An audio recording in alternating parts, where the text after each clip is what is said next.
تبارك الذي نزل الفرقان على عبده ليكون للعالمين نذيرا. الحمد لله رب العالمين والصلاة والسلام على سيد الانبیاء والمرسلین. محترم سامعین، آج ہم سورہ بقرہ کی آیت نمبر 222 اور 223 کا سبق انشاءاللہ سنیں گے.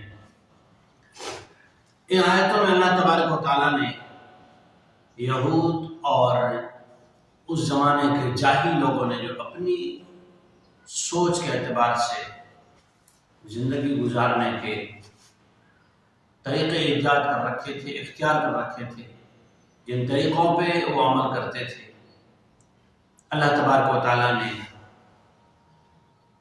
آسانی اور سہولت اور حقیقت جو ہے اسلام کے ذریعے سے سمجھائی. میاں بیوی کی زندگی. اعوذ باللہ من الشیطان الرجیم. بسم اللہ الرحمن الرحیم. وَيَسْأَلُونَكَ عَنِ الْمَحِيضِ قُلْ هُوَ أَذًى فَاعْتَزِلُوا النِّسَاءَ فِي الْمَحِيضِ وَلَا تَقْرَبُوهُنَّ حَتَّى يَطْهُرْنَ فَإِذَا تَطَهَّرْنَ فَأْتُوهُنَّ مِنْ حَيْثُ أَمَرَكُمُ اللَّهُ إِنَّ اللَّهَ يُحِبُّ التَّوَّابِينَ وَيُحِبُّ الْمُتَطَهِّرِينَ.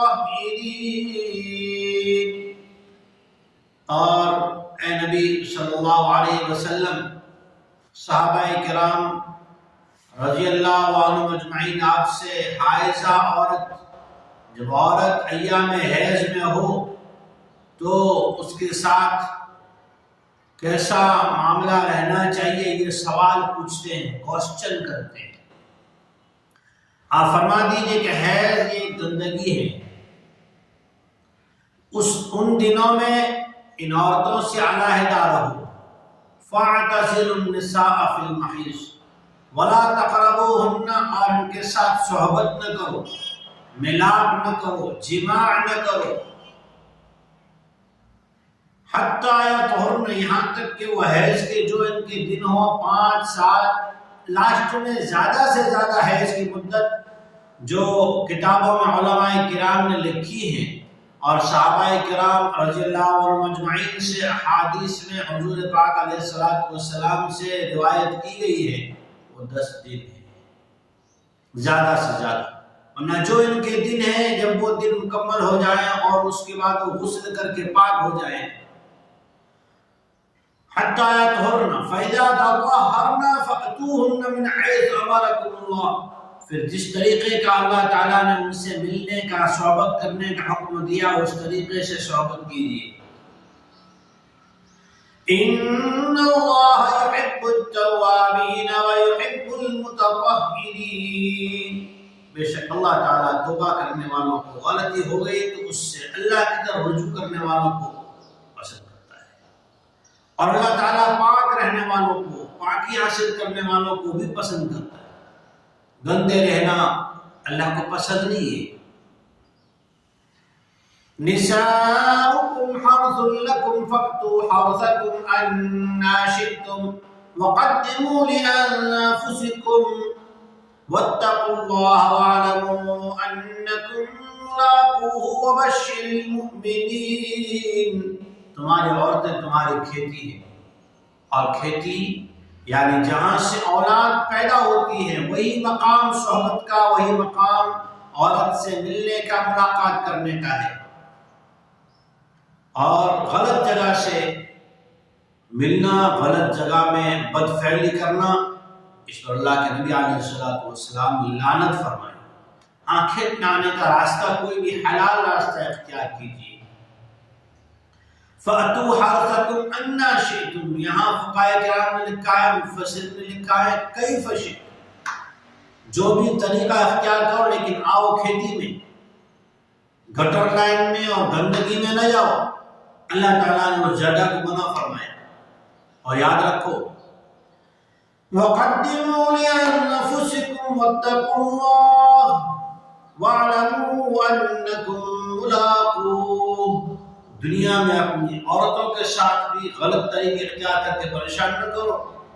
دنیا کے خواہش پسند جانوروں کی طرح جو طریقے اختیار کر رہے ہیں، طریقے ایجاد کر رہے ہیں، نئے نئے اس کے اسٹائلس نوجوان آج کا نیو جنریشن دیکھ رہا ہے، اس سے بچو. اس لیے کہ قرآن خود کہتا ہے ان اللہ لا يستحيي ان يضرب مثلا ما بعوضة فما فوقها. اللہ جل شانہ احکامات سنانے میں کسی طرح کی کوئی شرم نہیں کرتا. شریعت کی باتیں، اسلام کی باتیں ہر فیلڈ میں، ہر کام میں اسلام نے ایک طریقہ بتایا، اس طریقے سے اپنی بیوی کے ساتھ پیش آؤ.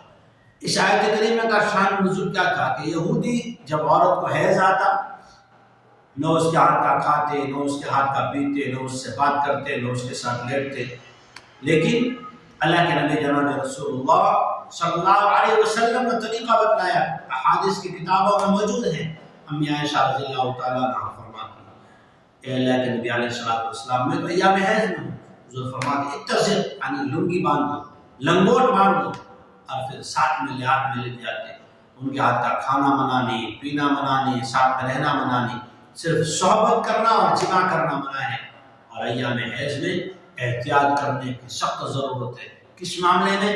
کہ بدن کو اوپر کے حصے کو ٹچ کر سکتے ہیں، گھٹنے سے لے کر ناف تک اس حصے کو ٹچ نہیں کیجیے. انسان ہے گناہ میں اگر داخل ہو گیا تو پھر انسان پر شرمان ہوتا ہے. اللہ تعالیٰ نے اس آیت کریمہ کا آخر میں فرمایا اللہ سے ڈرو، وَاتَّقُوا اللَّهَ وَاعْلَمُوا أَنَّكُمْ مُلَاقُوهُ، اللہ سے ملاقات کرنے والے ہو تو شرمندگی اٹھانا نہ پڑے، اس لیے اللہ سے ڈرتے رہے.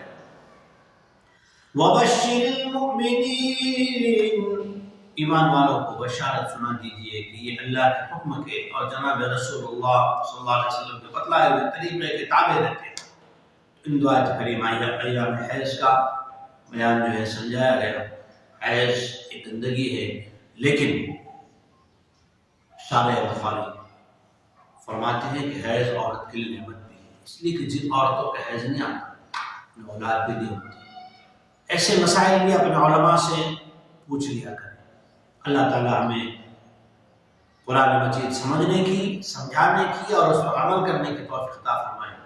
وآخر دعوانا الحمد للہ رب العالمین.